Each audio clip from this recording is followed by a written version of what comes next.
Boy. Stop. Charlie. Boy. So as someone who only spent like an hour or so with each of the games prior to this new God of War, I was always kind of feeling like an outsider looking in. I really appreciated God of War for its spectacle, for being this game where you get to experience these grandiose boss battle fights, and I have always loved Greek mythology, so I was interested but never really put the time in to experience these games. This new God of War did such an amazing job of kind of welcoming new people into the franchise, and that's honestly one of my favorite parts. I was able to empathize with these characters, experience this amazing kind of classic tale of a father and son journey from start to finish without having played the previous games. And I can't really think of another franchise that has done such a great job at this. It was so interesting to watch Atreus grow from this adolescent who is experiencing this major traumatic event in his life to kind of being this ornery teenager to the finale. I think Santa Monica Studios did an amazing job of giving us a really beautiful, compact story in this grandiose, huge world.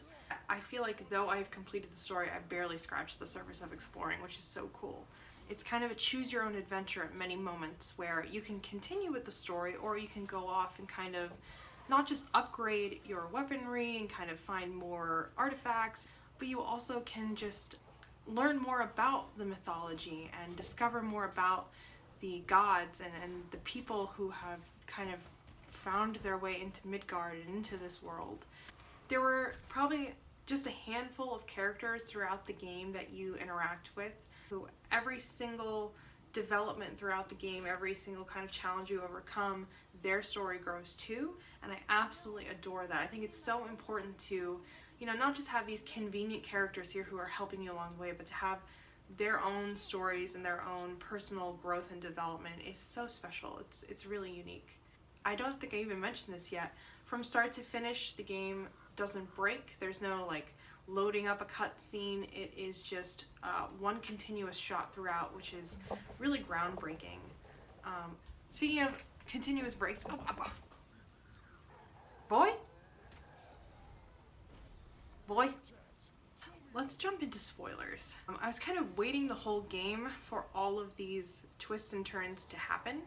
So to reach this finale and have Kratos finally treat his son with respect and allow him to spread his mother's ashes and kind of do it together as a team. And it's such an amazing visual of these decaying giants that are the size of mountains across Jotunheim, and to find out that he's Loki.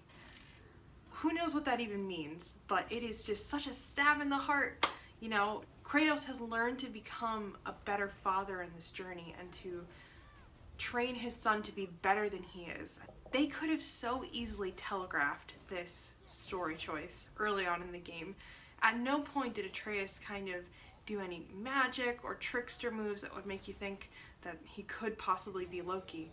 It was such a brilliant move to wait to this last moment to kind of have this big reveal. What it means for future games, who knows?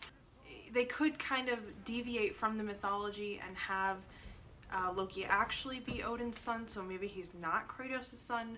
Obviously having his mother be a giant, that kind of fits into the lore, so it makes sense. We're gonna have to have Thor, I feel, because Loki and Thor's relationship, I hope that we have these two kind of play out, but it's confusing because we know from this game that Thor is so much older than Atreus is, so maybe he's walking in the footsteps of a former Loki, but I don't know, we didn't hear about Loki throughout the whole game up until the end.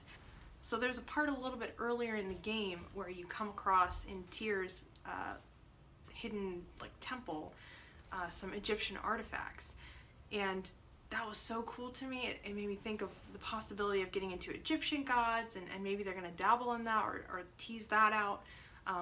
But that seems like a kind of natural progression from Greek gods to Norse gods to Egyptian gods.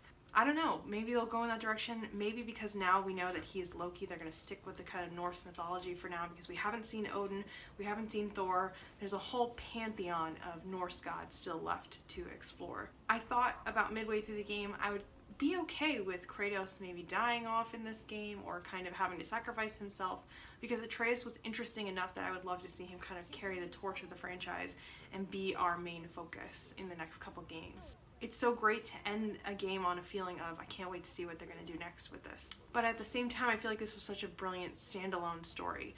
Again, I barely touched the games prior to this, and I still had an emotional experience that says a lot about what Santa Monica Studios did with this game.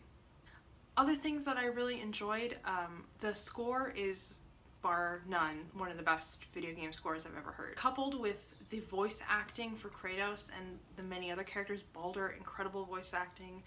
It's meant to be played with headphones on or some kind of great sound system, so I highly recommend that. I played it with headphones on and it really enhanced the experience. Just every little sound coming in from the woods, coupled with the really kind of subtle themes that come in and out throughout the game.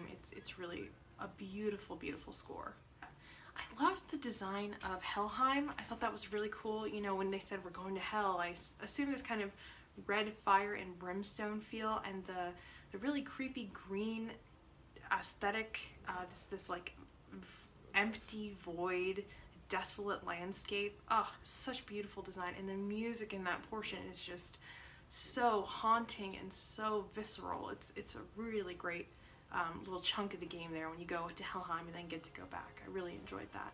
Overall thoughts, I don't think you have to have played the previous God of War games to enjoy this one. I think it's really a special, story-driven experience that I highly recommend you check out. So thanks for watching. If you enjoyed this and you want to see more video game reviews, let me know, and hopefully I'll have more game reviews in the future.